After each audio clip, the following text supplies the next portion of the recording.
Hello everyone, Dividend Enjoyer here, and today I'm going to be doing a stock analysis video on Kinder Morgan, ticker symbol KMI. Kinder Morgan Inc. is one of the largest energy infrastructure companies in North America, specializing in the ownership and operation of oil and gas pipelines and terminals. The scales of its operations is staggering. The company manages approximately 83,000 miles of pipelines and 143 terminals, transporting and storing a wide array of essential products. These include natural gas, liquefied natural gas, ethanol, biodiesel, hydrogen, refined petroleum products, crude oil, carbon dioxide, and more. Their natural gas pipelines span an impressive 72,000 miles, making Kinder Morgan the largest natural gas pipeline operator in the United States. In fact, they're responsible for moving about 40% of all the natural gas consumed in the country. Beyond transportation, Kinder Morgan's terminals handle products like gasoline, jet fuel, ethanol, and even coal, petroleum coke, and steel, further diversifying their operations. While the company previously operated the Trans Mountain Pipeline in Canada, that infrastructure is now publicly owned, allowing Kinder Morgan to sharpen its focus on the U.S. market. Kinder Morgan's CO2 division also plays a unique role in energy innovation, providing carbon dioxide for enhanced oil recovery projects while increasingly focusing on carbon sequestration efforts.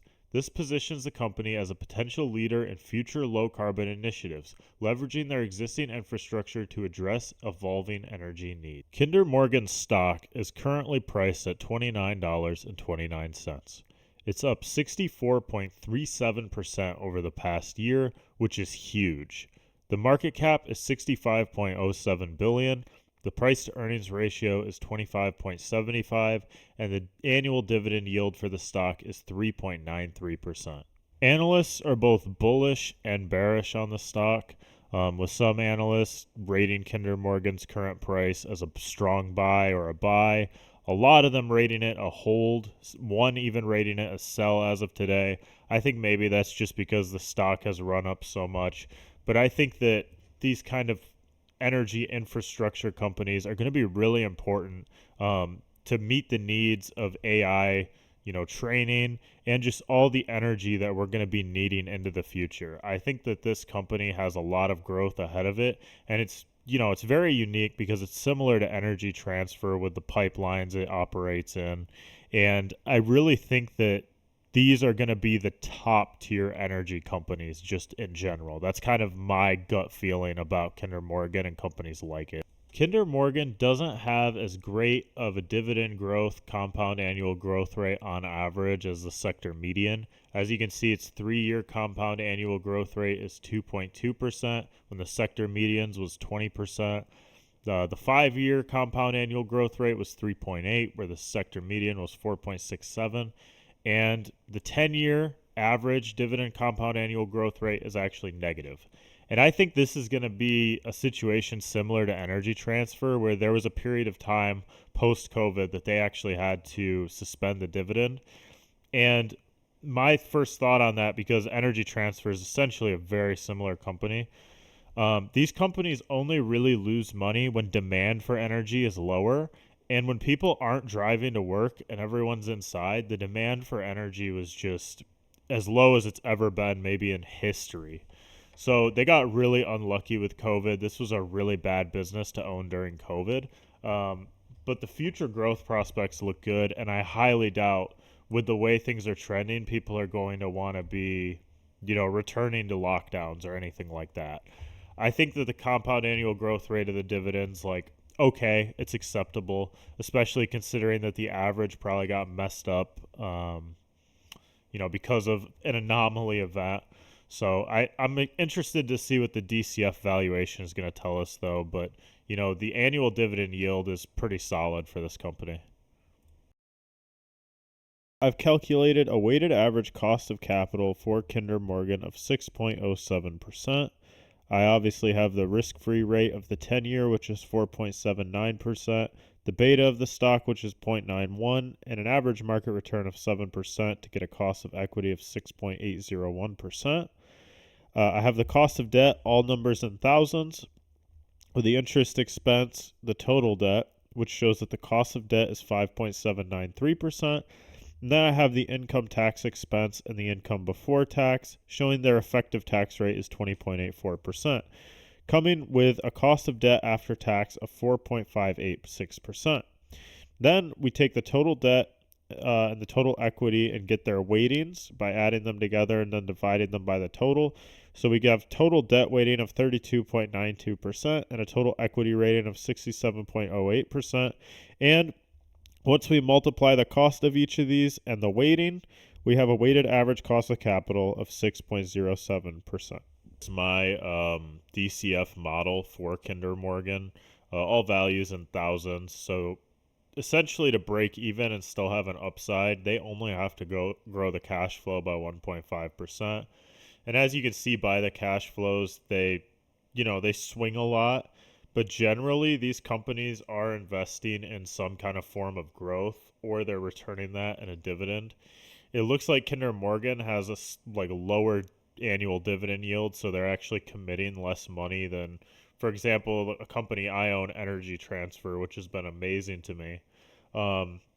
So I think they're actually going to have more favorable growth than the average. And like I said before, with the advent of AI, I think it's totally realistic that they could even have 3% growth of the free cash flow on average over the next 9 years. And that would be a 23% upside. Now, keep in mind, I'm not a financial advisor. This isn't a financial advice.